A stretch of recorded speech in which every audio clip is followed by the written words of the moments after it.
The ballroom glittered with chandeliers and laughter, yet beneath the polished veneer, a chill lingered. I observed from the shadows the glances exchanged, furtive, laden with secrets. A silver tray slipped from a waiter's hand, shattering with a sound far too loud for mere accident. Someone's eyes flickered toward the library door, a subtle shiver running through the gathering. I felt it instantly, a disturbance in the harmony, a presence of something hidden, something dangerous. One of them tonight would betray the mask of civility, and a life would be claimed before the night was through. Mon Dieu, even among such finery, the darkness waits. Chapter 1. The Prelude to the Ball. The cold Munich. Winter evening pressed in upon the grand Schloss Hohenberg. Its towering spires glittered, with the last rays of the fading sun, a beacon to the city's elite. The grand ballroom was alive with laughter, the clinking of champagne glasses, and the soft strains of a string quartet filling the air.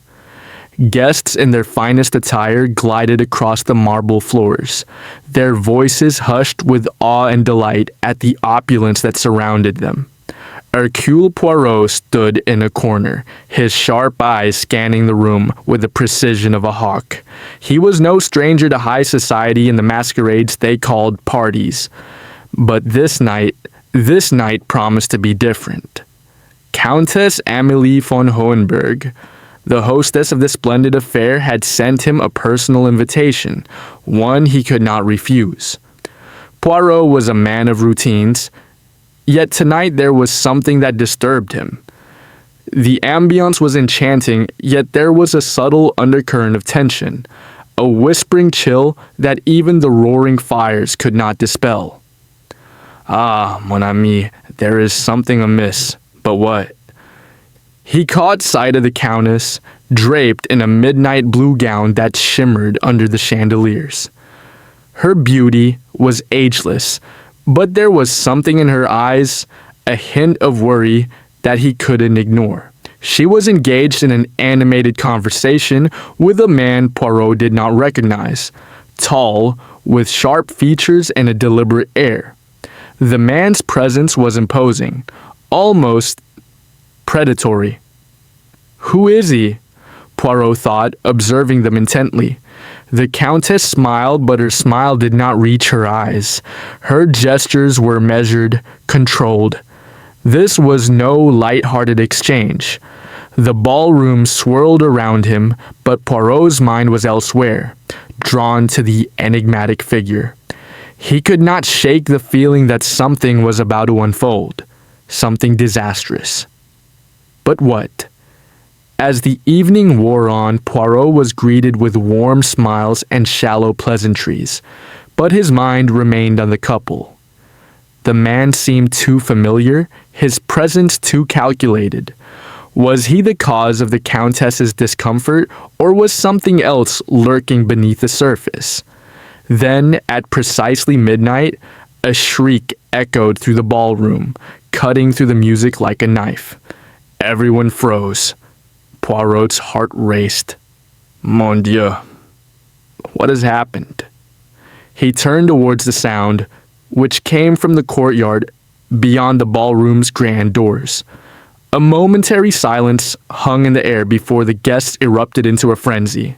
Servants scrambled in all directions, and the once joyous music stuttered to a halt.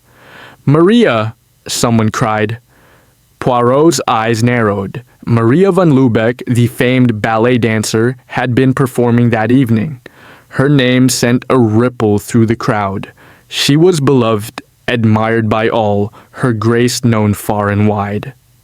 Who is it? What's happened? Captain Hastings asked, suddenly by Poirot's side. Poirot's eyes glinted with steely resolve. I do not know, but I fear we are about to discover something tragic. The two of them moved swiftly through the crowd, making their way toward the courtyard where the scene had unfolded. As Poirot stepped through the grand doors, he was met with the chill in the air, biting through the layers of velvet and silk. There, lying motionless on the cobblestone ground, was Maria von Lübeck. Her pale face seemed almost serene, as though she were asleep, but the blood-stained handkerchief clutched in her hand told a different story. Poirot knelt beside her, examining the scene with meticulous care. Her body was found near a stone fountain, her gown torn and stained. The blood-stained handkerchief, embroidered with the letter A, was the only clue. Interesting, Poirot muttered, examining the delicate fabric. A clue, but to whom does it belong? The courtyard, typically a place of tranquil beauty, now felt like a mausoleum. The faint glimmer of the moonlight cast long shadows over the stone walls. A breeze picked up, rustling the leaves and creating a chill that raised the hairs on Poirot's neck. He stood, his mind racing. His gaze swept over the small group of servants now gathered at the entrance, their faces pale with fear. But it wasn't just their faces that Poirot observed. It was their movements, the way they held themselves, as though they feared something, or someone. "What do you make of it, Hastings?" Poirot asked, his voice steady but his eyes sharp. Hastings was silent for a moment before answering. "It's a tragedy, Poirot. But I don't know. Something doesn't sit right with me. Maria was well liked. She had no enemies." Poirot gave a slight nod, his mind already piecing together the fragments of the puzzle. A woman who seems free from threat. And yet, this. What could have driven her to this fate? His gaze shifted toward the ballroom, where the guests were beginning to stir, murmuring among themselves.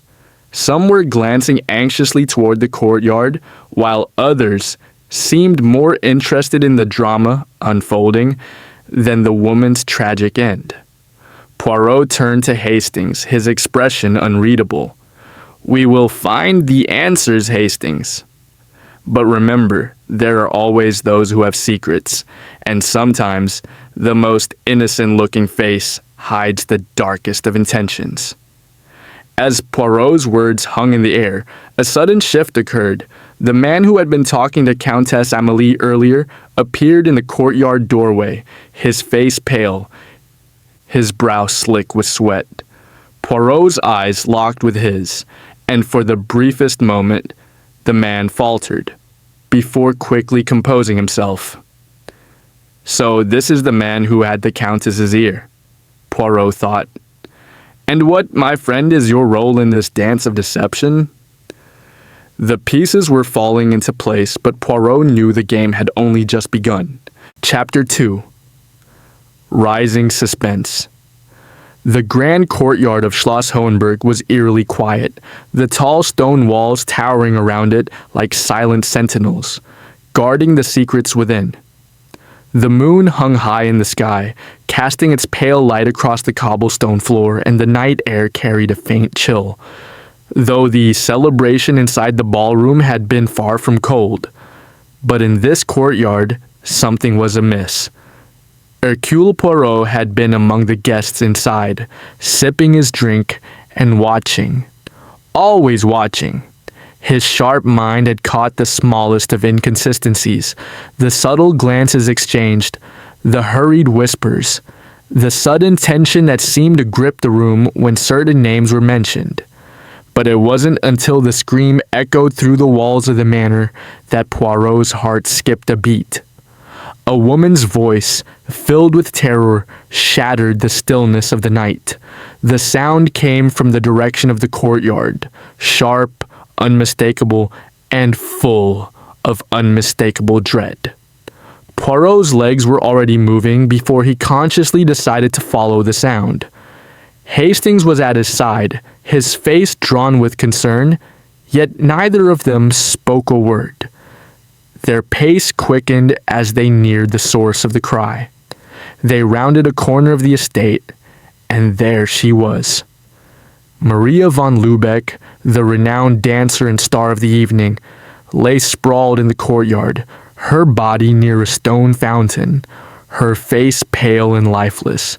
Her once perfectly curled hair was tangled, and the glittering red dress that had caught so many admiring eyes was now stained with blood. The image of her perfect form, so graceful and beautiful only hours before, now marred by death, sent a chill running the furrow through Poirot's spine.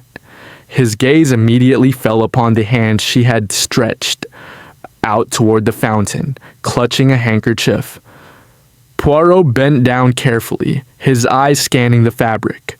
A single letter was embroidered on the corner. A. Who could have done this? Hastings asked, his voice tight with shock. She was so well liked, admired by all. Why would someone hurt her? Poirot did not answer immediately. His mind was already working, turning the pieces of the puzzle, weaving connections. A woman so beloved, yet someone wanted her silenced. Someone had known exactly when and where to strike. Poirot stood, turning his gaze to the rest of the courtyard. Who discovered the body? He asked a nearby servant. The man, pale and clearly shaken, spoke in a hushed voice. It was one of the guards, Monsieur Poirot. He was patrolling the grounds, and when he saw her, he ran inside to raise the alarm. Poirot's eyes flicked toward the darkened door of the ballroom, the distant muffled sounds of music and conversation still echoing faintly through the walls. The guests inside had no idea that a life had just been extinguished outside in the shadows. Keep the scene undisturbed, Poirot instructed the servant. No one is to leave the ballroom until I have spoken with them. We will find the answers here. Poirot stood for a long moment by the body, his mind in overdrive. The handkerchief with the letter A had to mean something. He could feel the weight of its significance, but it was as though it were just beyond his reach, like a name on the tip of his tongue. He looked over to Hastings, who stood waiting, his face creased in concern. The killer wanted this to look like an accident, Poirot said softly. But there is nothing accidental about this. Someone knew exactly how to strike, when to strike, and they wanted to send a message. But what message, I wonder? Just then, a figure appeared in the distance, emerging from the shadows of the garden gate. It was Count Maximilian, his face pale and drawn as he hurried toward them, his gaze locking on Maria's body. I heard the scream, he said, his voice tight. What has happened? Poirot studied the Count closely, noting the slight tremor in his hands. The way his eyes seemed to flit nervously between the body and the surrounding shadows. Was it genuine concern or something else? It seems, Poirot said slowly, his eyes never leaving Maximilian's face, that someone has been silenced. The Count looked down at the body, his face a mask of disbelief. Maria, but why? Who could have... Poirot interrupted him, his voice calm but probing. That, my friend, is the question we must answer. And perhaps you, Count Maximilian, can help us understand why she would be taken from us so violently. The room inside the manor, where the guests were still gathered, was now rife with suspicion. Everyone had heard the scream, but no one knew the full extent of the crime. They were all blissfully unaware of the horrors that had just unfolded in the shadows outside. Poirot's eyes swept over the room, noting the subtle changes in the guests' behavior. Some appeared genuinely shocked, others less so. Countess Amélie, standing by the window, seemed to have the same distant, unreadable expression she'd worn throughout the evening. But Poirot noticed the way she clutched the fabric of her gown, the way her eyes darted nervously toward the courtyard doors. There was something she was hiding. Poirot could feel it. As the night wore on, The pieces of the mystery began to fall into place. The murder had been methodical, precise. A carefully orchestrated event designed to unsettle and confuse. And yet, something about it felt unfinished. A clue had been left behind in the form of that handkerchief, but the letter A could mean many things. Poirot was no stranger to the ways in which people hid their secrets, and in this room, it was clear to him that the guests knew far more than they let on. But which one of them had been hiding the most dangerous secret of all, and which one had been desperate enough to kill to keep it buried? There is much more to discover, Hastings. This is only the beginning. Chapter 3. The Web of Secrets. The grand chandelier above the ballroom flickered as Poirot and Captain Hastings made their way back inside, leaving the courtyard behind them. The guests had begun to whisper again, their shock giving way to a hushed curiosity. The music had resumed, though it was a faint echo compared to the lively atmosphere from before. The dancers continued their delicate movements, but the air felt thick, charged, as if everyone knew something was terribly wrong, but were too afraid to speak it aloud. Poirot stood in the center of the room, his sharp eyes scanning the crowd with a surgical precision. The case was unraveling in his mind, yet the strands refused to fall neatly into place. Who had killed Maria von Lübeck, and why? Everyone seemed so eager to ignore the tragedy, Hastings remarked, his voice laced with frustration, as he looked around at the seemingly indifferent guests. Poirot smiled faintly, though there was no humor in it. Ah, Hastings, that is often the case with people who have something to hide. But let us not forget, every one of them has a secret. And secrets, as you know, have a way of coming to the surface. The Countess Amélie had retreated into a small sitting room, away from the bustle of the ballroom. Her face was pale, her lips trembling as she clutched a glass of champagne. The mysterious man who had been speaking with her earlier was now standing by the window, his back to the room, his hands clasped behind him. Poirot approached her slowly, as though testing the waters, his eyes narrowing. The Countess glanced up, catching his gaze, but there was no warmth in her eyes, only a guarded, almost imperceptible wariness. "Mon cher Countess," Poirot began, his tone soft, yet firm.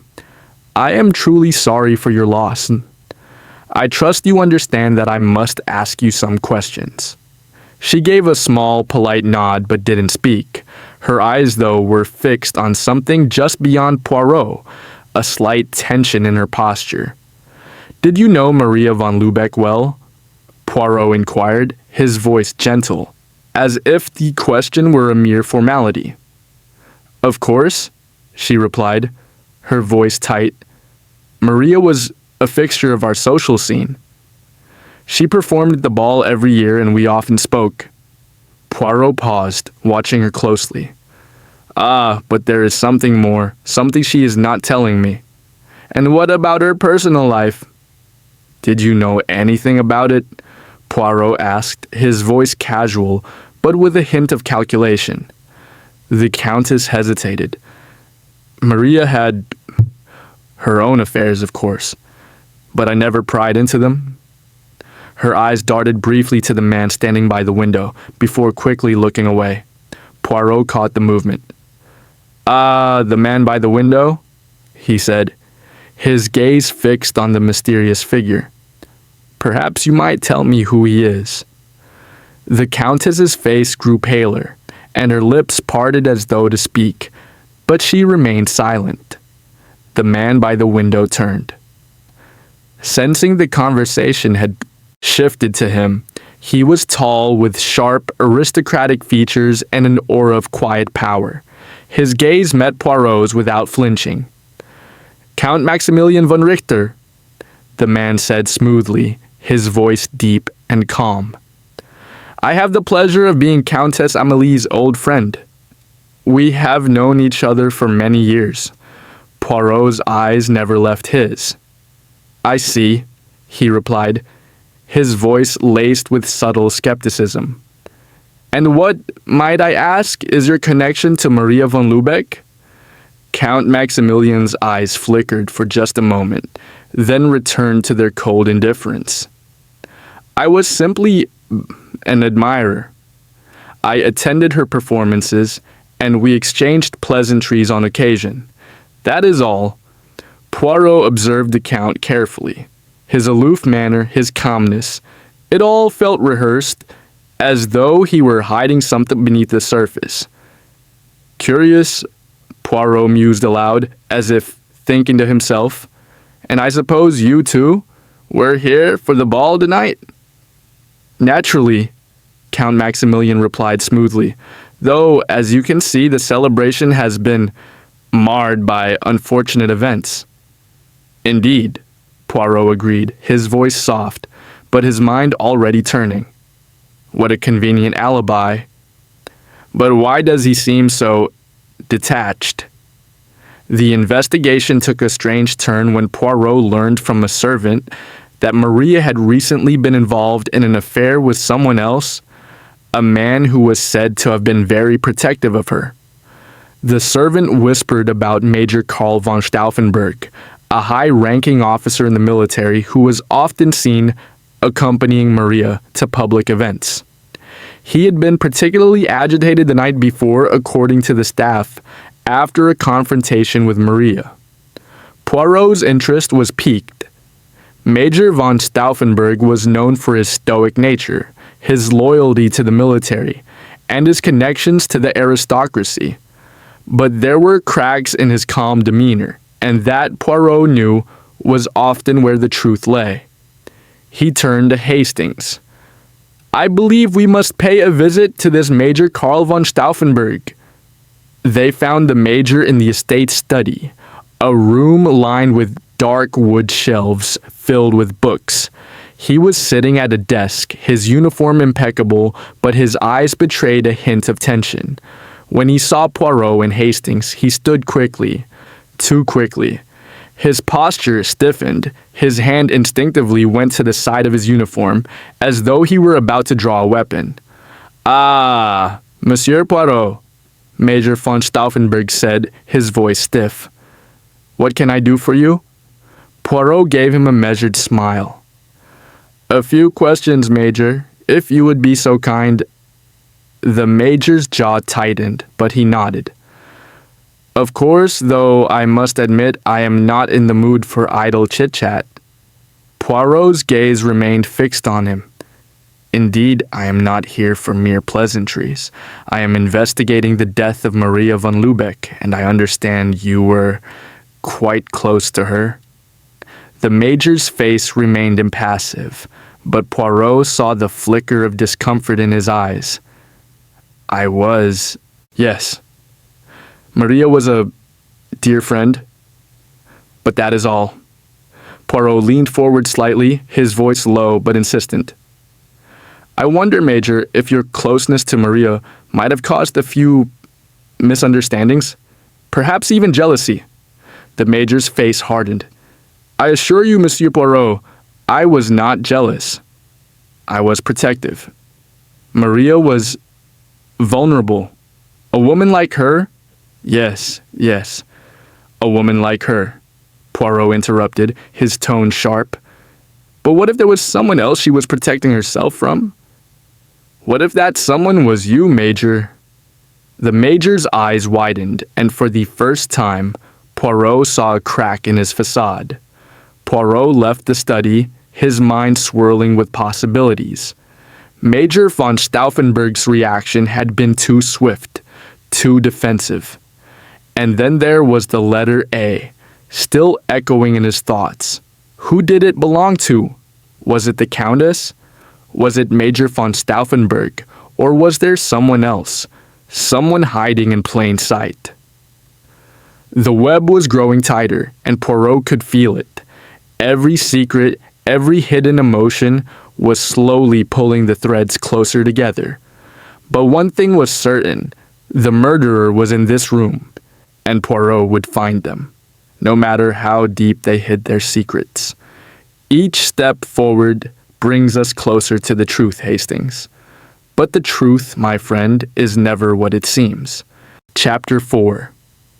The Dance of Deceit. The night was growing colder, the tension thickening like the fog that had settled over Munich. The grand estate of Schloss Hohenberg, once full of music and laughter, now seemed oppressive, as though the walls themselves were closing in on the guests. Poirot walked through the corridors of the estate with Captain Hastings at his side, his mind turning over the new information from the previous night. Each thread of the investigation pulled taut, yet the web remained elusive. The dinner had been served, but the atmosphere was anything but festive. The guests who had once been engaged in light-hearted conversations now kept their voices low, glancing over their shoulders as though the shadows themselves might reveal the murderer. Poirot's sharp eyes never missed a detail. The Countess, still pale but composed, sat at the head of the table, her gaze fixed on the centerpiece of flowers. Though it was clear her mind was elsewhere, Count Maximilian, ever the stoic, seemed unusually quiet. His gaze often flicking toward the door, his hand tapping restlessly on the arm of his chair. Poirot's attention, however, was drawn to Major Karl von Stauffenberg, who was seated across from the Countess. The Major had been unusually aloof all evening, his hands clenched tightly in his lap, his expression more strained than Poirot had ever seen. His eyes darted nervously between the guests, as though expecting an assault on his honor, or perhaps even worse, an accusation. "Hastings, have you noticed the Major?" Poirot asked, his voice soft but filled with intent. "Yes, Poirot," Hastings replied, his brow furrowed. "He hasn't said much tonight, almost as though he's waiting for something or someone to speak first." "Precisely." Poirot nodded, the corner of his lips turning upward slightly. "The guilty party often reveals their discomfort, even if they do not know it themselves." After dinner, Poirot was escorted to the library, where the investigation would continue. The room was quiet, the only sound being the crackle of the fire in the hearth. Poirot was seated in a plush armchair, his fingers steepled as he thought. Hastings stood by the window, looking out over the darkened courtyard. "I believe we are dealing with a carefully orchestrated deception," Poirot mused aloud, his eyes narrowing. "Each suspect here is hiding something. But what? And more importantly, why?" Hastings looked back over his shoulder. "It doesn't make sense, Poirot. We've ruled out the obvious motives. Money, revenge, nothing fits perfectly." "Ah, Hastings, that is the problem with many a case," Poirot replied with a sigh. "The motive is often hidden in plain sight. What is not said is as important as what is." As he spoke, a servant entered the room with a letter, which she handed to Poirot. "For you, Monsieur Poirot," she said, her voice trembling. "It was delivered just now." Poirot opened the envelope and scanned the letter, quickly, his brow furrowing. He handed it to Hastings without saying a word. The letter was short, but its contents were clear. "Meet me in the garden after midnight. I have information about Maria's death. Come alone." Poirot folded the letter carefully, his mind racing. "This is a crucial moment, Hastings. The game is afoot once more." That evening, just as the clock struck midnight, Poirot made his way to the garden behind the estate, leaving Hastings behind in the library. The air was biting, the ground slick with the remnants of an earlier snowfall. The moon was hidden behind a veil of clouds, casting the garden in a blanket of shadow. Poirot stepped lightly, his shoes making little sound as he moved through the garden's overgrown hedges. He had no intention of allowing anyone to catch him unprepared.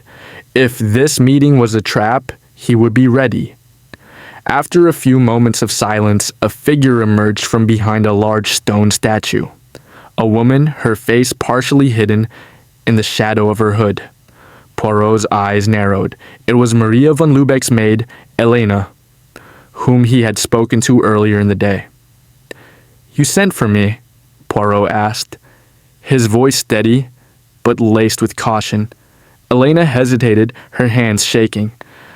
"Yes," she whispered, glancing nervously around. "I know who killed Maria." Her voice dropped even lower. "But you must promise me you will protect me." "Protect you?" Poirot asked, arching an eyebrow. "From whom?" She glanced nervously over her shoulder. "From him," she said, pointing toward the shadows where nothing could be seen. "From Major von Stauffenberg." Poirot's heart skipped a beat. Major von Stauffenberg, protective, stoic, honorable. But this was a revelation. Elena continued, her voice trembling. "I saw it, Monsieur Poirot.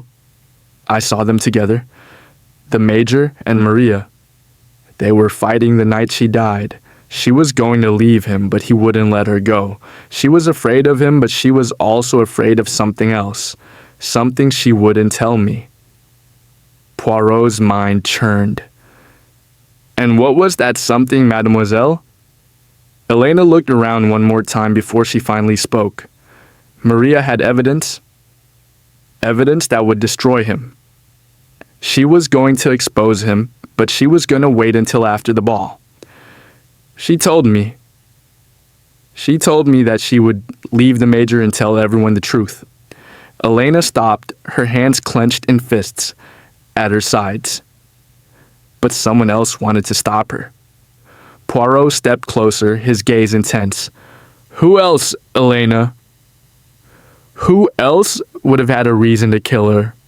Elena bit her lip, her eyes flickering toward the path leading back to the estate. "Count Maximilian," she whispered. Maria was going to confront him too. She knew things about him, things he didn't want anyone to find out. Poirot took a step back, his thoughts racing. Count Maximilian, the mysterious friend of the Countess, who had appeared so composed at dinner, the man whose presence had unsettled him from the very beginning. "Why would the Count be involved?" Poirot asked softly. Elena shook her head, her eyes wide with fear. "I don't know everything, Monsieur Poirot, but I heard them, Maria and Count Maximilian, arguing a few days before the ball. She said she would expose him if he didn't stop. She said something about a secret, something hidden in the estate." Poirot's eyes gleamed with understanding. "A secret, you say?" Elena nodded, wiping away a tear. "Yes, something he wanted to keep buried, something to do with the von Hohenberg estate's history, a legacy of shame he could not afford to be revealed." Poirot stood still for a long moment, piecing together the puzzle. Maria had been caught between two men, each with his own dark secrets, but who had killed her, and why? And more importantly, what was this secret she had uncovered? As Elena turned to leave, Poirot called after her, "Mademoiselle, stay close. Do not trust anyone here. And remember this, sometimes the most dangerous secrets are the ones hidden not by the person who commits the crime, but by the people who want to cover it up." Elena nodded and quickly disappeared into the night, her footsteps swallowed by the sound of the wind. Poirot stood alone in the garden, the weight of the revelations heavy on his shoulders. Count Maximilian, the Major, and now Elena. The pieces were falling into place. But there was still one thing that troubled him. One thing he could not shake. The letter that had arrived earlier promising information about the murder had been signed with a single letter. A letter. A clue. But to whom does it truly belong? And why is it so familiar to me? The answers were closer now, but not yet within his grasp. There is still much to uncover, Hastings. The dance is far from over. Chapter 5. The Turn of the Screw. The morning after the tense midnight meeting with Elena, Poirot felt the weight of the investigation settle even more heavily upon him. The ballroom had long since fallen silent, and the estate of Schloss Hohenberg was now eerily quiet, as though the very walls were waiting for the next dramatic turn. Poirot's mind, however, was anything but silent.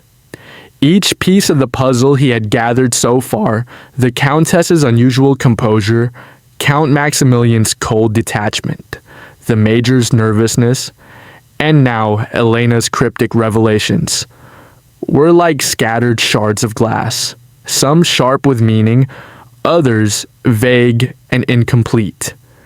It was the letter A that lingered in his thoughts, reminding him of a past case, of something he had encountered before but just out of reach. As the day unfolded, Poirot's suspicions deepened, and the calm he wore was now more a mask than ever. He summoned Captain Hastings to join him in the library, where they could discuss the next steps in their investigation. Hastings arrived, his face drawn, with the exhaustion that came from sleepless nights, yet eager to help. Poirot, Hastings began, I can't shake the feeling that we're missing something small but crucial. Poirot paused, his fingers steepled in front of him. You are correct, mon ami, he said softly. We are not yet seeing the whole picture, but I believe we are now closer than we have ever been. Later that afternoon, Poirot decided to confront Count Maximilian. The man's indifference to Maria's death and his calculated calm had raised too many questions. He had to know whether the Count had any knowledge of the hidden legacy Elena had mentioned, and whether he had been involved in silencing Maria before she could expose whatever it was. The Count was in his study, a spacious room lined with leather-bound books and a large desk that seemed too imposing for a man of his stature. He looked up as Poirot entered, his lips curving into the faintest of smiles. Monsieur Poirot, the Count said smoothly, standing to greet him. I trust you are well. It has been a most trying time for all of us. Indeed, Count Maximilian, Poirot replied, but I fear the truth cannot be ignored. I have some questions that require your full attention. The Count raised an eyebrow. Of course. I am at your service, Monsieur Poirot. What can I assist you with? Poirot's sharp gaze never wavered.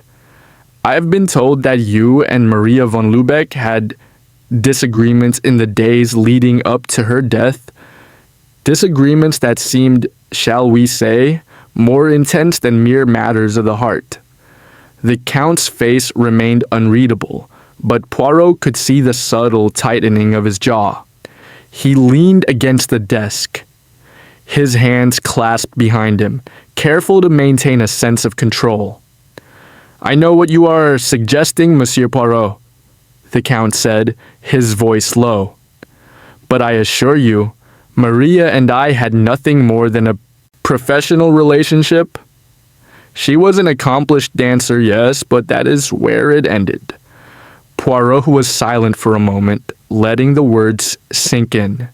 Then, with deliberate slowness, he replied, And yet, I have heard that Maria was preparing to reveal something very personal about you.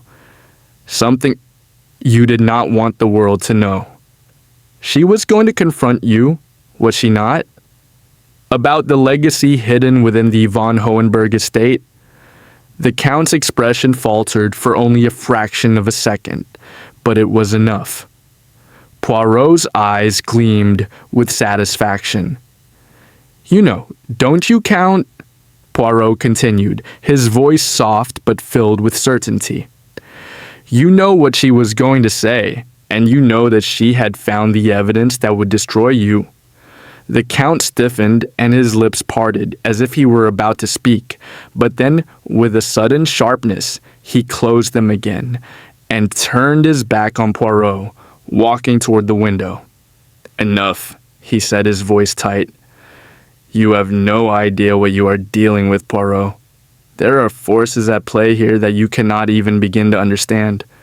Poirot stepped closer, his voice unwavering. "I understand more than you think, Count, and I will not rest until the truth is uncovered." The Count turned back to face Poirot, his expression now cold and resolute.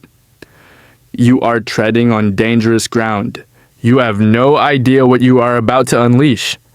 Poirot's mind raced as he left the Count's study. The Count's words haunted him. Forces at play here that you cannot even begin to understand. What did that mean? What could be so terrible, so hidden, that it was worth a life? It was then that Poirot remembered something he had almost overlooked. The faint, passing remark Elena had made about the von Hohenberg legacy. What was it? What was the secret that Maria had stumbled upon, and why was it so dangerous? Poirot knew he needed to speak with the Countess again. Her involvement, however distant, seemed more direct with each passing moment. She had been too composed, too detached during the investigation. Could she be hiding something? And if so, what was it? Later that evening, Poirot visited Countess Améline's private quarters. She was seated by a small fire, her face still pale but composed. Her eyes flickered towards him as he entered, and she gave him a faint, almost imperceptible nod. "Ah, Monsieur Poirot," she said, her voice still tinged with the sorrow of the recent events. "I trust you are finding the answers you seek?" Poirot studied her for a long moment. "Not yet, Countess. But I am getting closer." She met his gaze, her expression unreadable. "What is it you wish to know?" "Everything," Poirot replied. "I need to know about the legacy, Countess." "The one that Maria was about to reveal. What is it? Why was it so dangerous?" The Countess's face hardened, and for a moment, Poirot thought she might not respond at all. But then she sighed, her shoulders slumping as if the weight of something long hidden was finally too much to bear. "You are persistent, Monsieur Poirot," she said softly. "I will tell you what I know, though it may not bring you the satisfaction you seek." Poirot stepped closer, his voice steady. "I am not interested in satisfaction, Countess. I am interested in the truth." The Countess hesitated, then spoke in a quiet voice. "The von Hohenberg family has a history, one that is not known to the public. My ancestors made a pact many years ago. A pact with a powerful individual. This pact ensured our family's wealth, but it also ensured that some secrets would remain buried forever. Maria was going to expose those secrets, and when she found out what we had done, she threatened to destroy everything." Poirot's heart quickened as the pieces of the puzzle began to shift into place. The Countess's family had made a pact, one that involved not just wealth, but perhaps something darker, something that Maria had uncovered. Was this the legacy? Was this the reason someone was willing to kill? Before Poirot could ask another question, the door to the room suddenly opened and a shadow entered. It was Count Maximilian. "Enough, Amélie," he said sharply, his voice cold. "This discussion is over." Poirot's eyes flicked between the two, the tension thickening in the room. Something had been said, something that the Count did not want revealed. "Ah," Poirot said, his voice smooth and calculating. "But I do believe we are just getting to the heart of the matter." And with that, Poirot knew that the secret of the von Hohenberg family, the legacy that had caused so much death and destruction, was closer than ever to being revealed. The dance of deceit was nearing its end. But who would be left standing when the music stopped? Chapter 6. Red herrings and false alibis. The clock had barely struck the hour when the manor began to feel suffocating, the walls pressing inward with every step. The mystery, tangled and tight, seemed to stretch further than Poirot could see. The more he uncovered, the more the questions seemed to multiply, each answer leading to another puzzle piece that didn't quite fit. The truth, as elusive as ever, danced just beyond his grasp. Poirot sat alone in the library, the fire crackling softly in the hearth. His fingers were steepled under his chin, his gaze fixed on the glowing embers. The earlier conversation with Countess Amélie still echoed in his mind. A pact with a powerful individual? Secrets buried for generations? Poor Maria.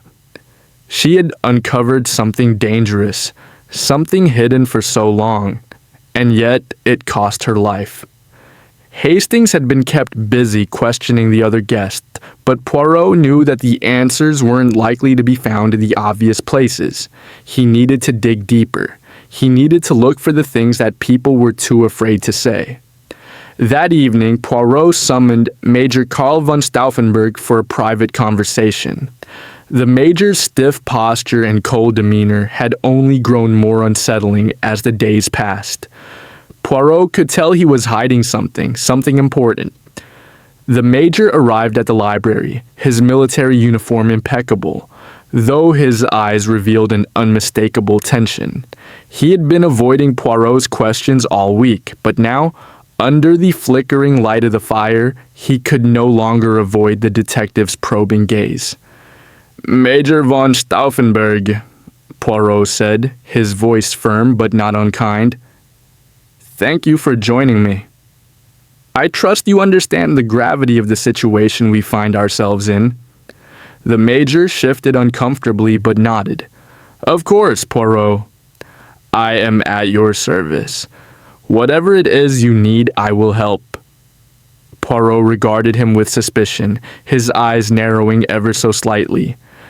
"I believe you have already helped, Major, but there are still questions that remain unanswered.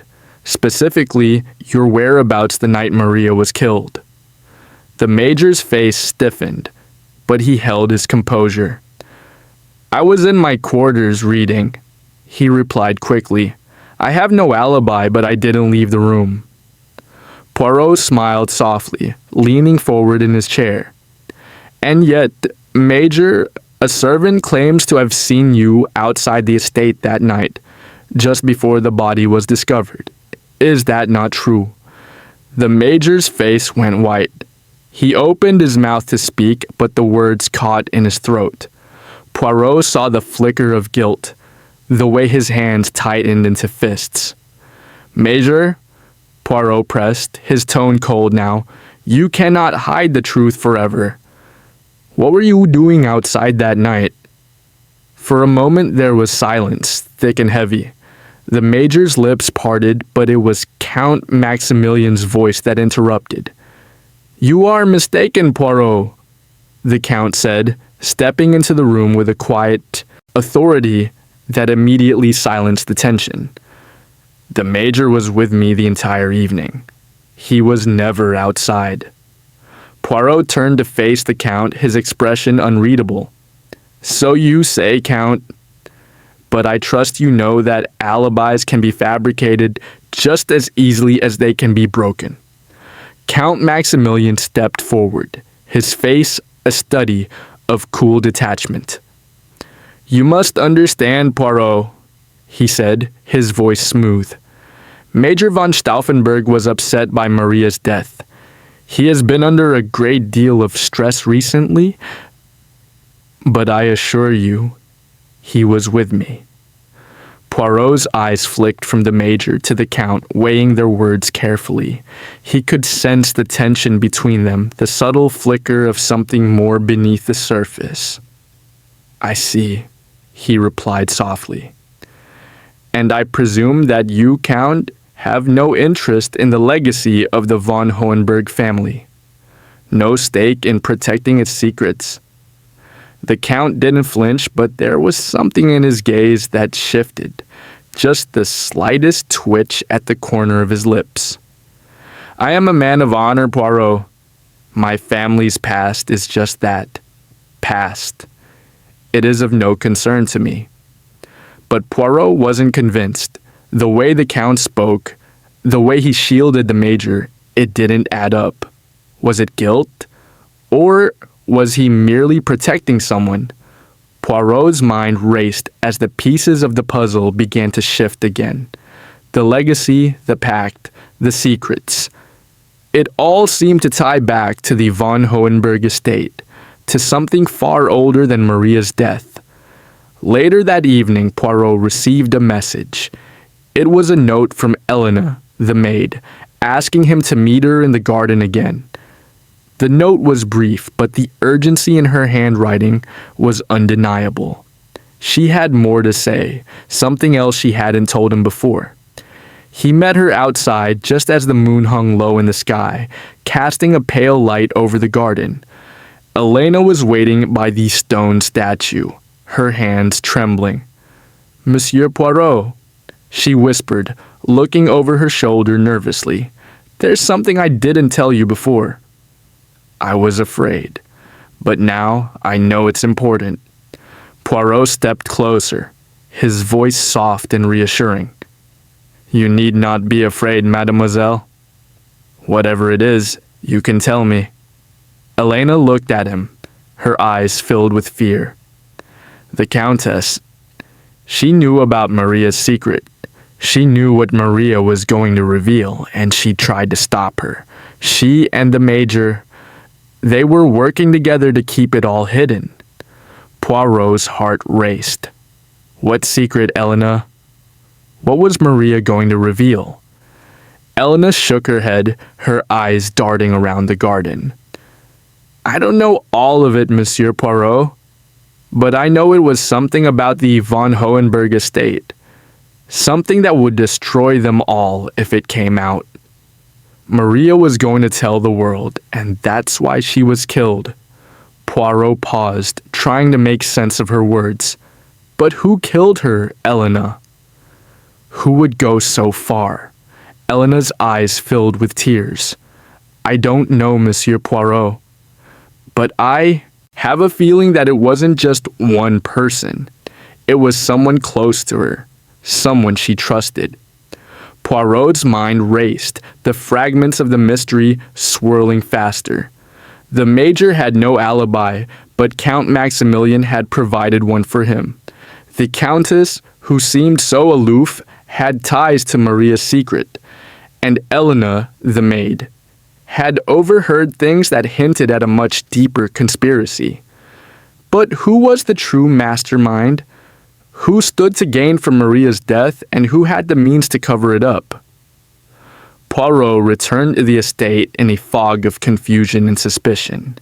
The next morning he decided to revisit the scene of the crime. The courtyard where Maria's body had been discovered was still as quiet and haunting as before. He paced the ground carefully, retracing Maria's last steps in his mind. Something didn't add up. If Maria had been planning to expose the von Hohenberg legacy, then someone had gone to great lengths to stop her. The legacy, the pact, the secrets. What was so terrible about them that it justified murder? And why had Maria been so close to uncovering it all? Poirot's instincts told him that the answers were in the estate's past. The legacy that had been hidden for so long was now threatening to break free, and it had cost Maria her life. But who else would be willing to kill to keep it buried? He turned to Hastings as the two walked back inside. "The red herrings are many, Hastings," Poirot said quietly. "But we must look beyond the lies. The truth lies in the past. We must find the legacy." The puzzle pieces were falling into place, but there were still too many questions. Too many dark corners in the von Hohenberg family's past. It would take every ounce of Poirot's skill to uncover the truth before anyone else paid the price for it. Chapter 7. The Final Dance. The sun was beginning to dip beneath the horizon, casting long shadows across the vast estate of Schloss Hohenberg. Inside the grand manor, a strange hush had fallen over the guests. It was as if the mansion itself was holding its breath, waiting for the inevitable truth to surface.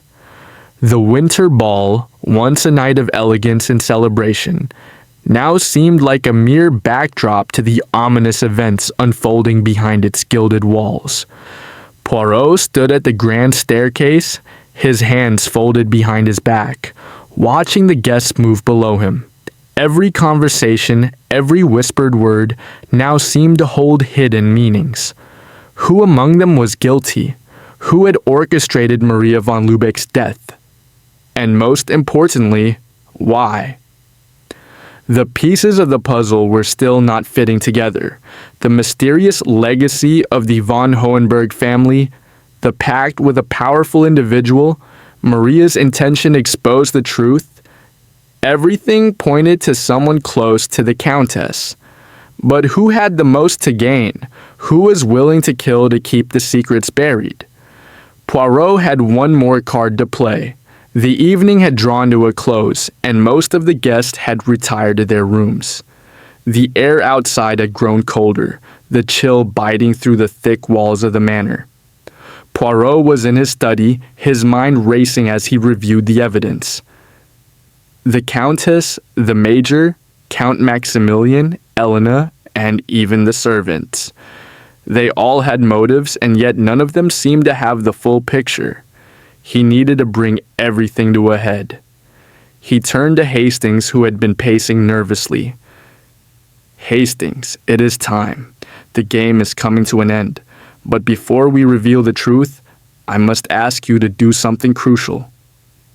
"Anything, Poirot," Hastings replied, eager to act on his partner's instructions. Poirot smiled slightly, his eyes sharp.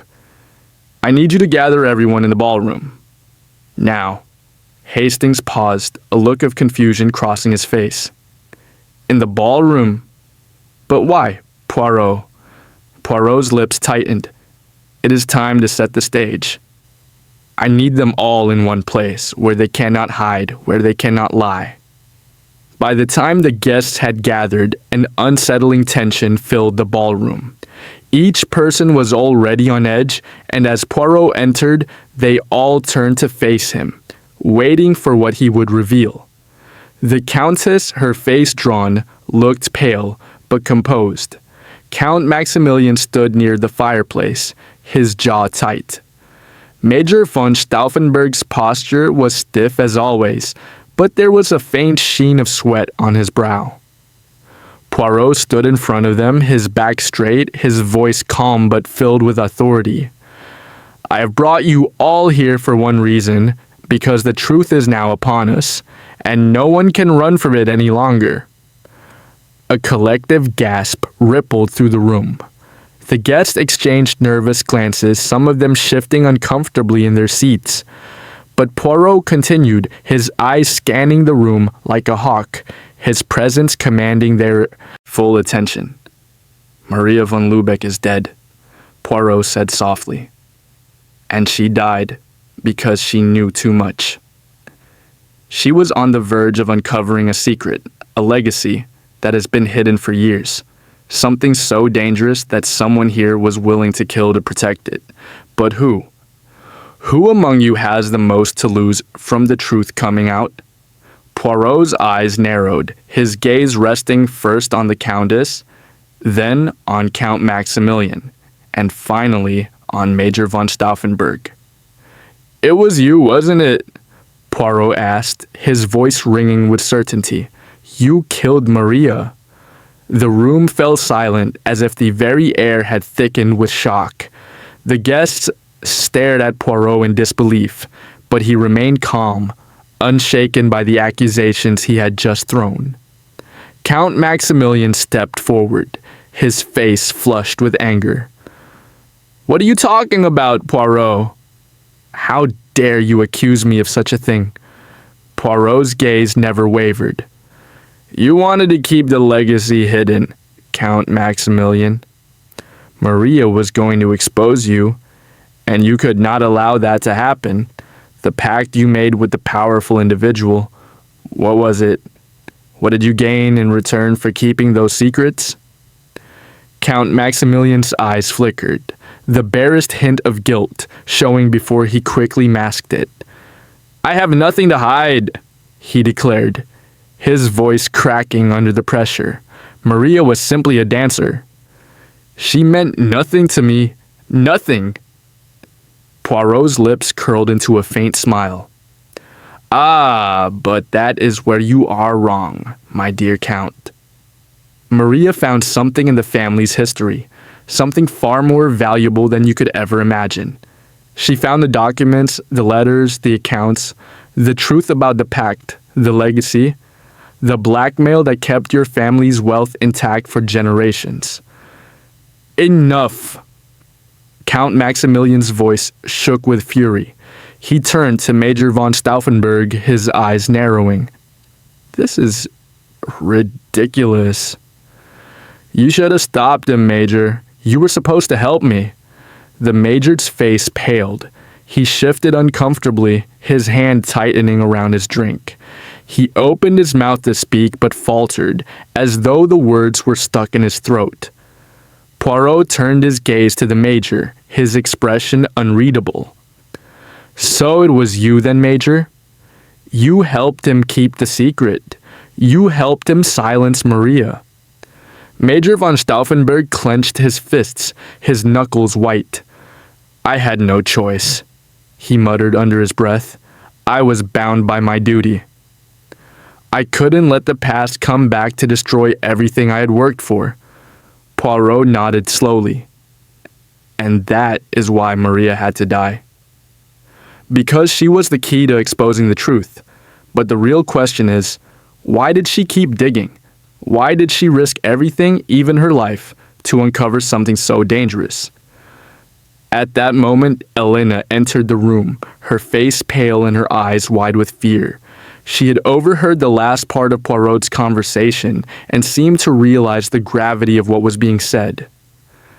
I couldn't stay away, Elena said softly, her voice trembling.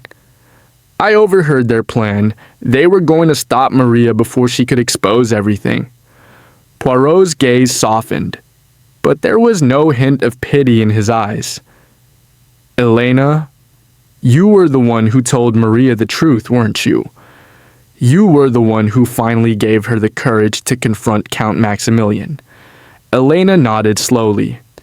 Yes, she had to know. She had to expose them before they could destroy her completely. Poirot turned back to the others, his voice firm. So, there it is.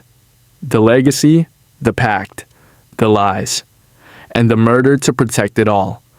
The guests were now visibly shaken. Count Maximilian was standing rigidly, his face flushed with anger and fear. Major von Stauffenberg was breathing heavily, his eyes darting around as if seeking an escape. But, Poirot said, his voice dropping to a near whisper, there is still one more thing you have not considered. A deep silence filled the room, everyone hanging on Poirot's every word. He stepped closer to Count Maximilian.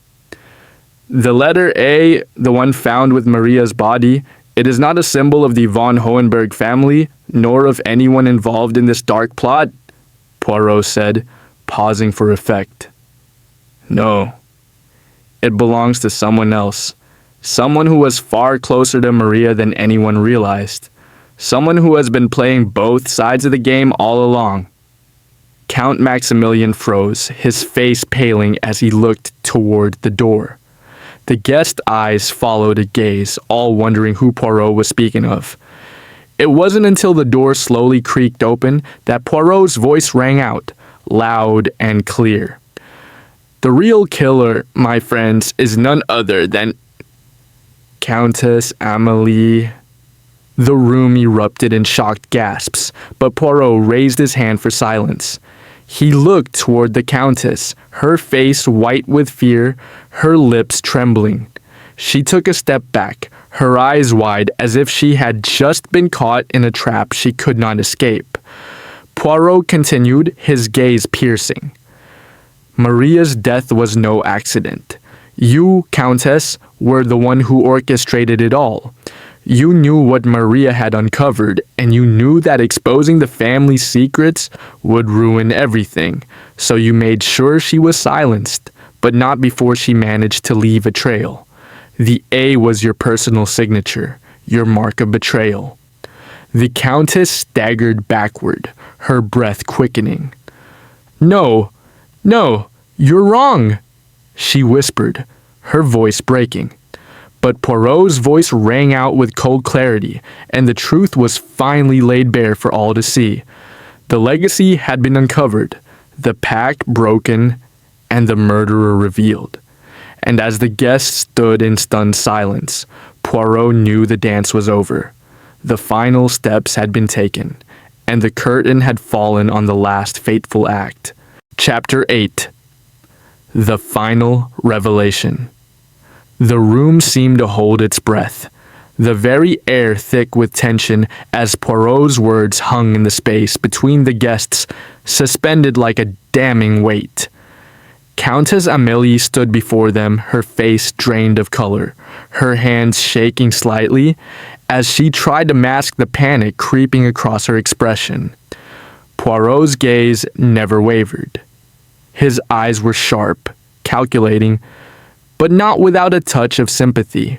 He had known all along that the Countess was playing a dangerous game, one that had ultimately cost the life of an innocent woman.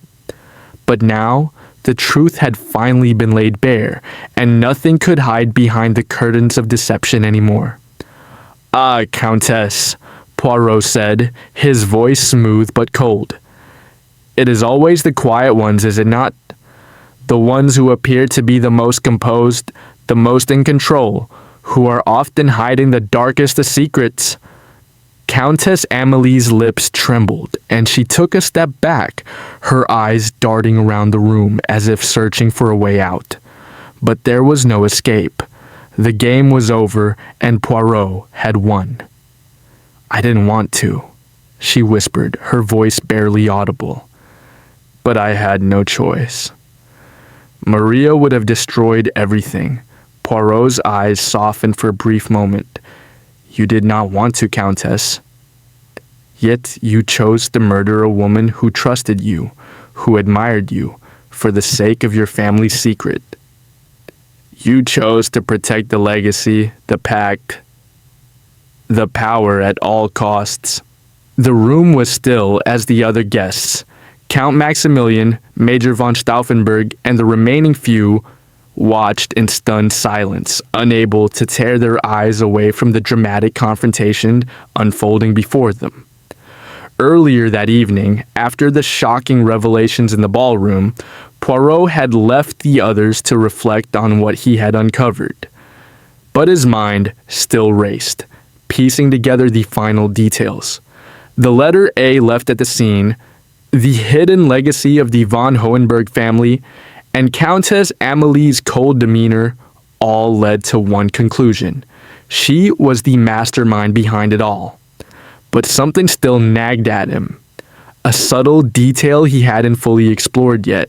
He had questioned her about her involvement in Maria's death, but something about her reaction was too quick, too deflective.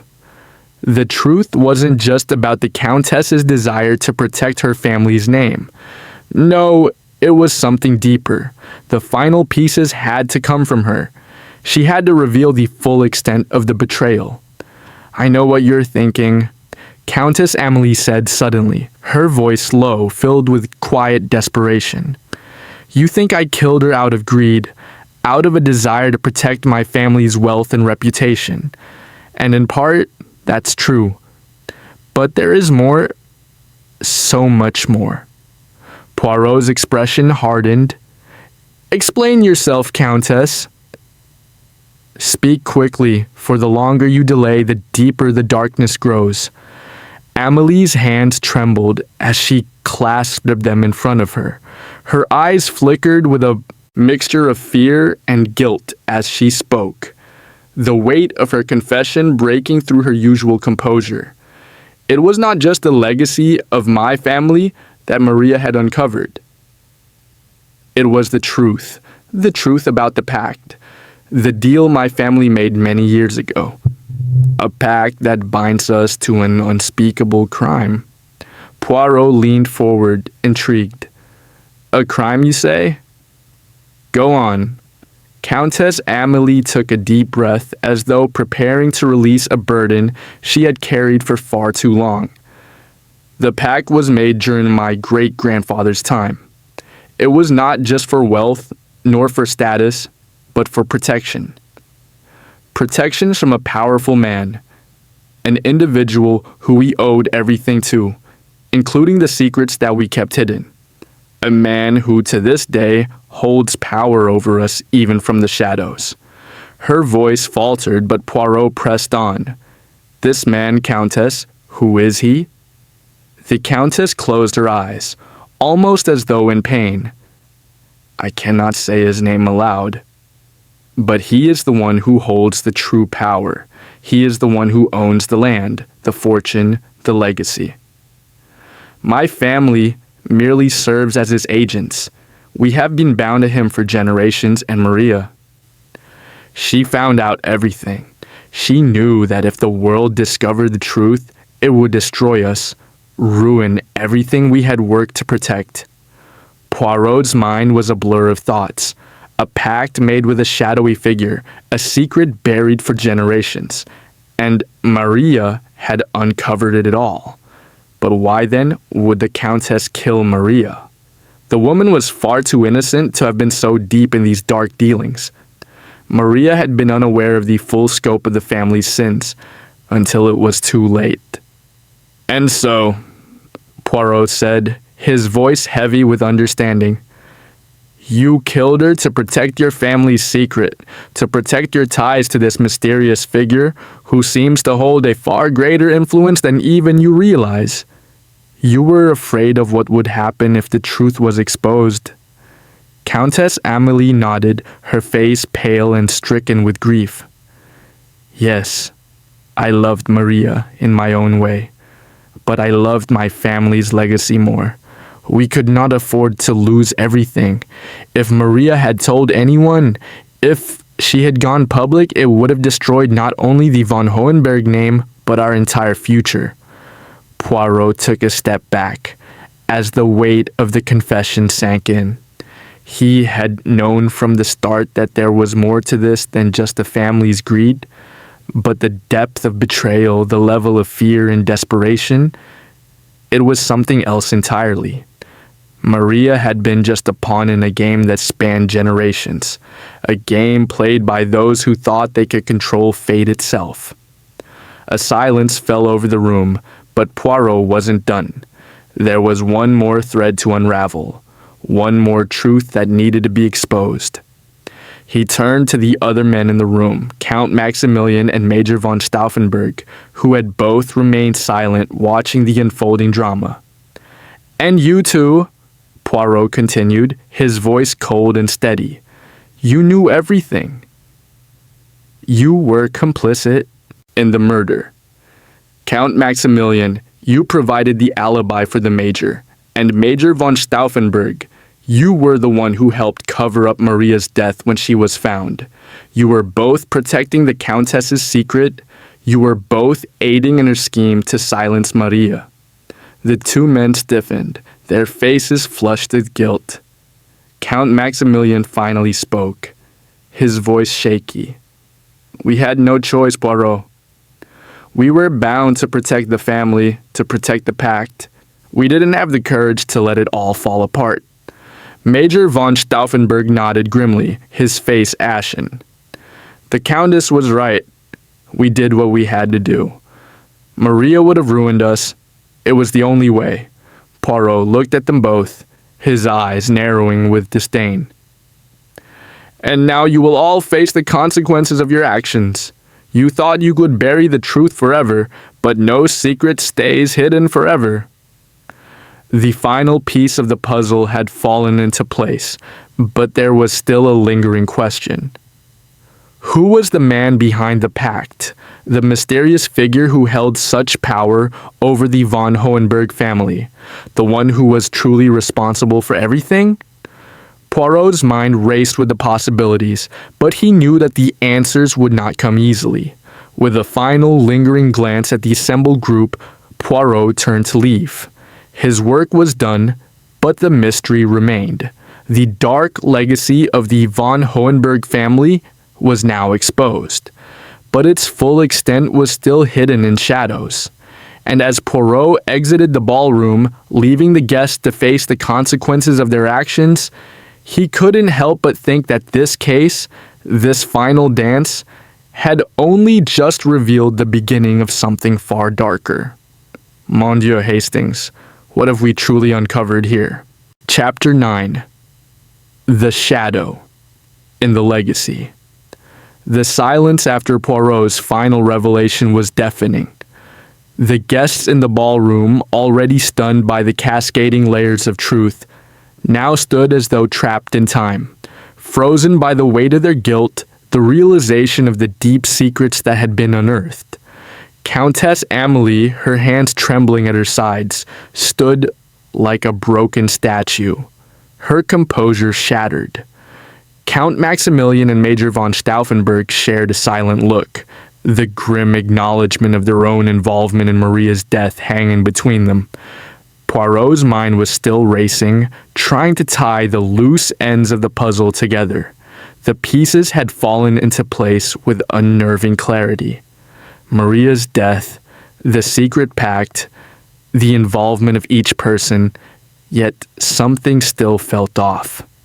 There was a lingering shadow, a lingering presence in the background of the mystery that Poirot couldn't quite shake.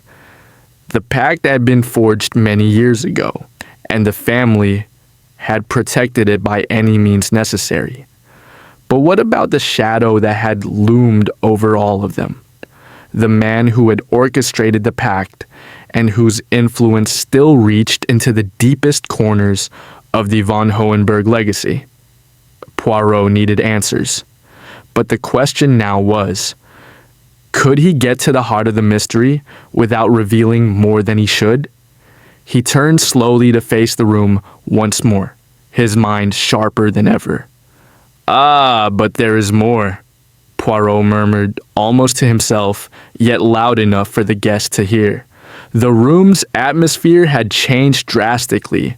Where once it had been filled with opulence and light, it now felt cold, as if the weight of the family's dark history had settled upon it like a suffocating fog.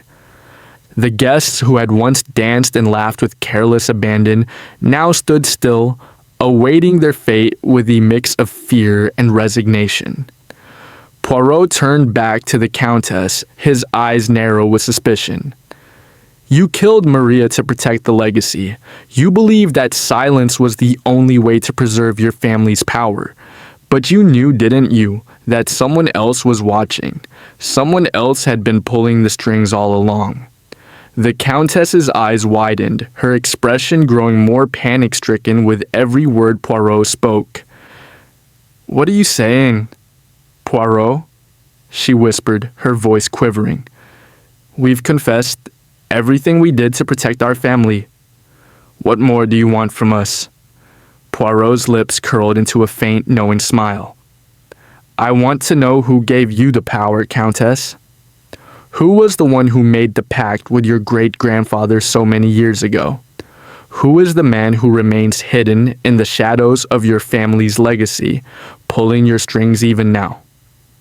The room seemed to grow colder as the guests waited with bated breath. Count Maximilian's face, which had been pale, grew even more colorless. Major von Stauffenberg, his eyes darting nervously, clenched his jaw. They both knew that Poirot had struck at the heart of the mystery. They had been living in the grip of an unseen puppet master, a force far greater than their own desires. Poirot's gaze flicked to the corner of the room where Elena, the maid, had been standing quietly, her hands clasped tightly in front of her. She had been an unwilling participant in this whole charade, yet her role had not been insignificant.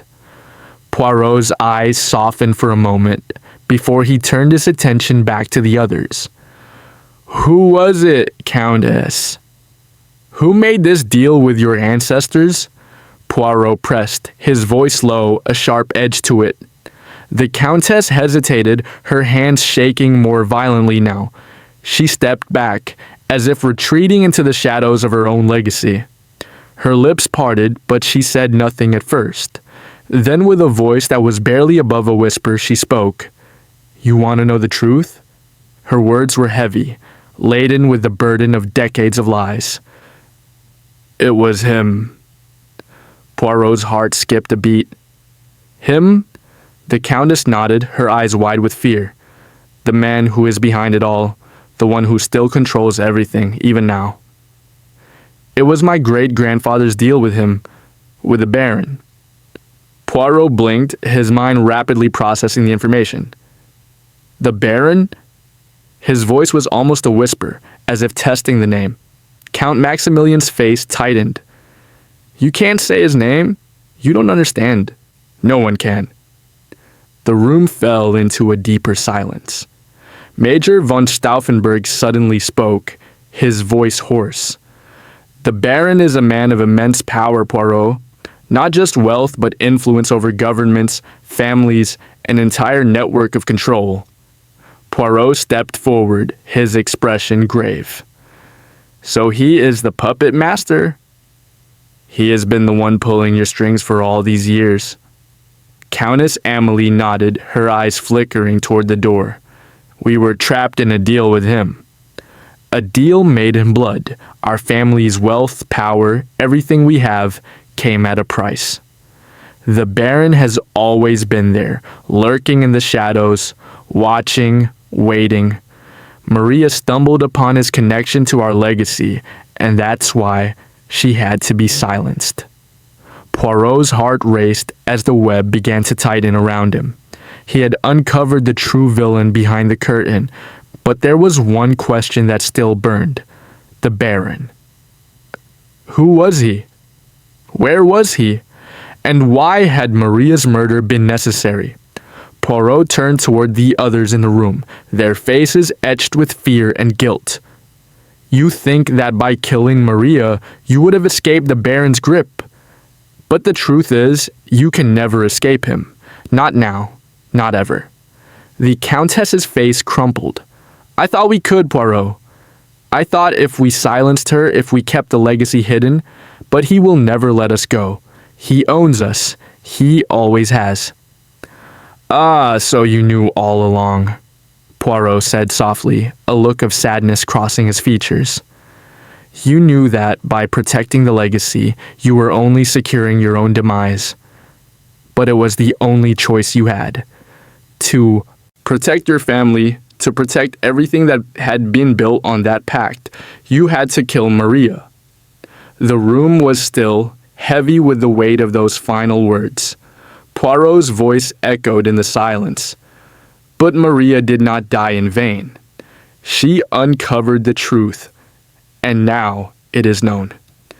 The Baron cannot hide forever. The truth will come for him too.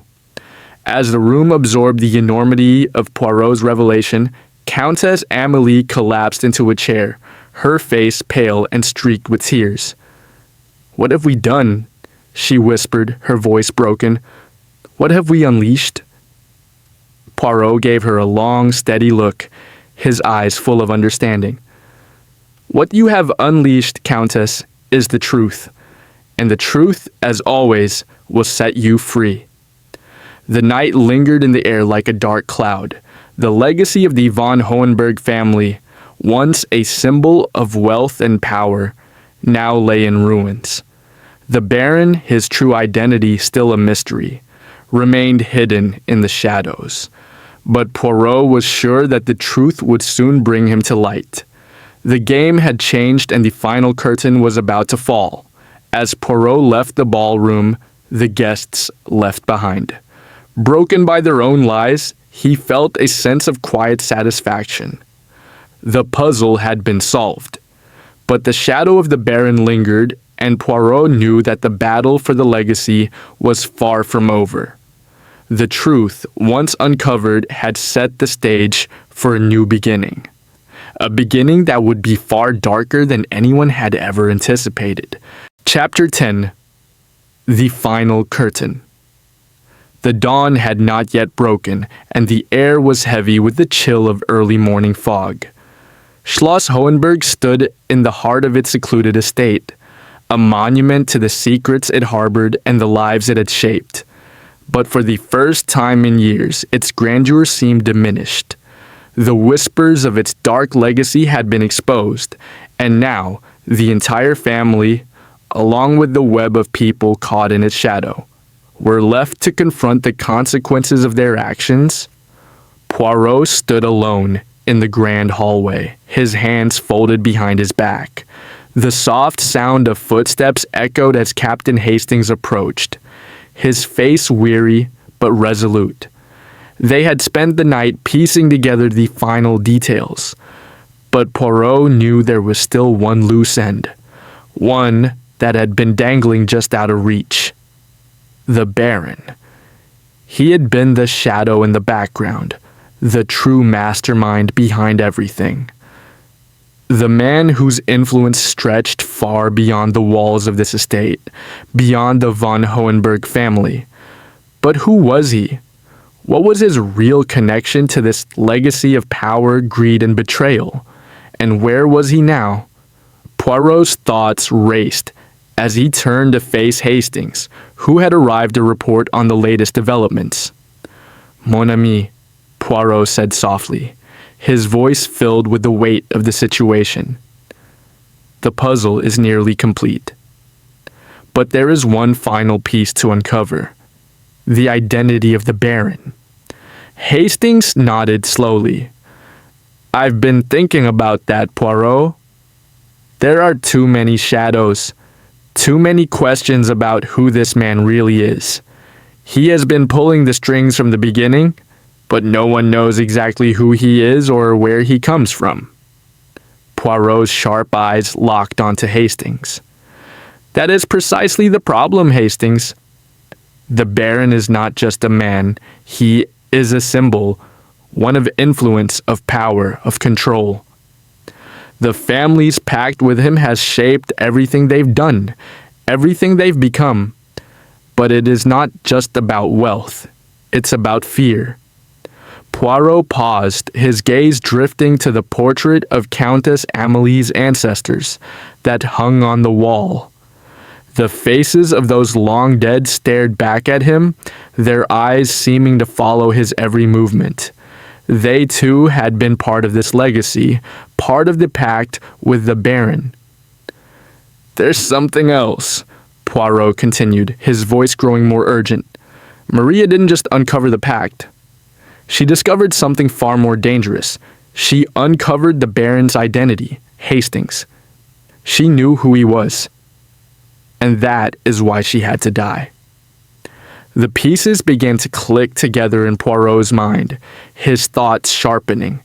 He turned on his heel and strode toward the drawing room, where Countess Amélie had spent much of the night alone, brooding over the revelations.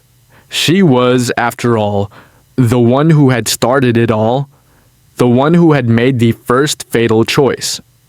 When Poirot entered the room, Amélie stood by the window, looking out over the estate with a distant, vacant expression. Her once pristine appearance had been marred by the exhaustion of the past days. Her eyes red from crying, her hands still trembling. Poirot walked toward her slowly, his steps measured. "Countess, we have come to the end. The truth has been revealed, and your role in it all is clear. But I must ask you one final question." She turned toward him, her face etched with pain. What more could there possibly be, Poirot? I've told you everything. I've confessed. I've explained everything I did. Poirot paused, his gaze unwavering. Not everything, Countess. There is one thing you have yet to tell me. Who is the Baron? Amelie's breath caught in her throat. She took a step back, her face paling. You don't understand, Poirot. It's not something I can explain. It's too much. Poirot's voice softened, yet there was an intensity in his eyes that could not be denied. You have nothing left to lose, Countess. You are already lost. But the Baron, he is the key to everything. The one who started this, who manipulated you, who manipulated your family. It's time to reveal him. To stop hiding behind your family's legacy. Amélie stared at Poirot for a long moment, her lips quivering as if trying to form the words she could never quite say. Finally she spoke, her voice hoarse and trembling. He's here, she whispered. He's been here all along, in plain sight? Poirot's brow furrowed. What do you mean? Who is he? Amélie took a deep breath, her body shaking. It's my husband, Poirot. The Baron is my husband. Poirot blinked in surprise, momentarily thrown off balance by the revelation. Your husband? He echoed. She nodded slowly, her face filled with a mixture of guilt and dread. He is the one who has been pulling the strings, who has been controlling everything. He made the pact with my great-grandfather. He's the one who has kept us all in his grip. Poirot's mind raced. But how could this be? How could you have been so blind, Countess? Amélie looked down, her voice barely a whisper. I didn't know at first. I thought he was just a wealthy nobleman, a man who had come into my family's life through marriage. But soon, I realized that he was more than that. He had connections to people in power, people who controlled entire governments, entire economies. And then, when I learned the truth, it was too late. I was already bound to him. Poirot's heart raced as the truth began to dawn on him. The Baron had been hiding in plain sight all along, right under their noses. He was not some distant, faceless figure. He had been right there, manipulating the family's every move. Amélie led Poirot to a small study off the main hallway, where a large portrait of the Baron hung on the wall. The man in the painting was regal, with sharp, piercing eyes and a cold, calculating expression. He looked like a man who had seen and done unspeakable things, but his identity remained a mystery. Poirot's eyes fixed on the portrait. This man, he said, his voice low, he is the one who has orchestrated everything. The one who controlled your family's fortune, your power, the one who is responsible for Maria's death? Amélie nodded, her face pale. Yes, he is the one. But his identity, his name, no one knows. He never allowed anyone to know. He's a shadow, a figure who exists only through influence. And now, it is too late for me to escape him. At that moment, a soft knock on the door interrupted their conversation. Poirot's instincts kicked in immediately. He turned to face the door, his hand instinctively reaching for his pocket watch. The door creaked open, and a tall figure stepped into the room. It was the man in the portrait, the Baron. But as Poirot's eyes met his, the truth hit him like a thunderclap. The Baron was none other than Count Maximilian. A heavy silence filled the room as Count Maximilian stepped forward, his gaze locked onto Poirot's.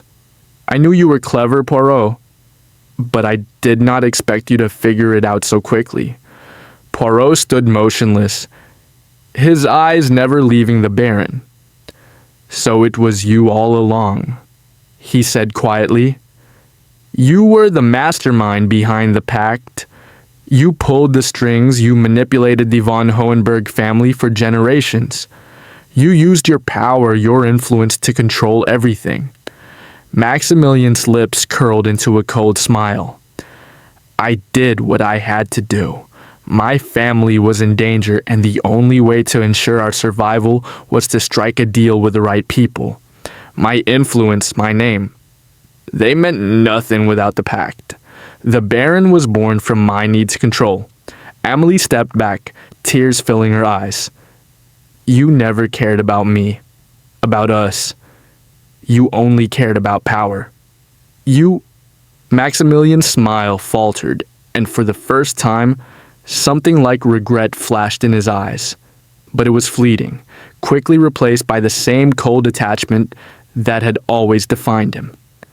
I did what I had to do, he repeated, his voice flat. And now, the game is over, Poirot. You've uncovered the truth, but it doesn't matter. The power is still mine.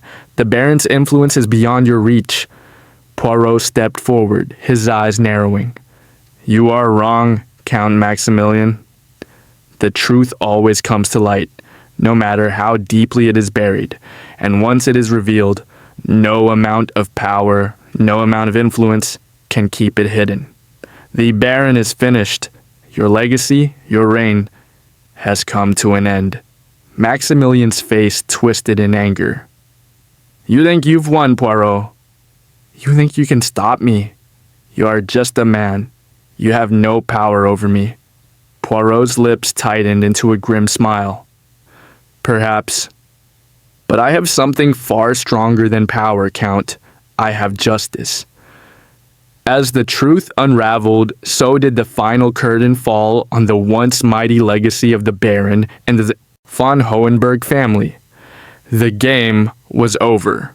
The shadows had been exposed. The pieces had been set in motion, and now there was no turning back.